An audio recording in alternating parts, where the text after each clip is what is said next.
Itangazo ndashaka umukobwa ukuze uri seriye ushaka kubaka aza tuvugane mwisabira ikiyede.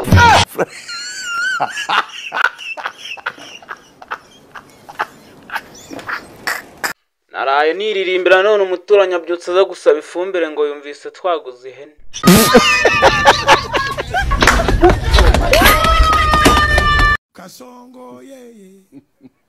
Umuturanyi ukomeza ibintu we.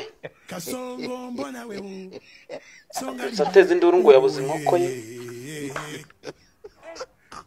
Yari inkoko kise shako yari nabishye ku.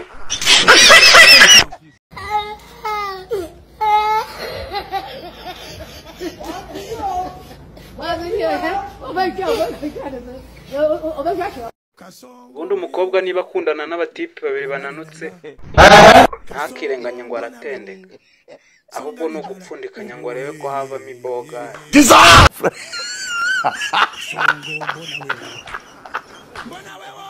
Ubundi kizakwereka ko umushyitsi ashonje atangira gukina n'umwana akajya amubwira ngo ndakurya.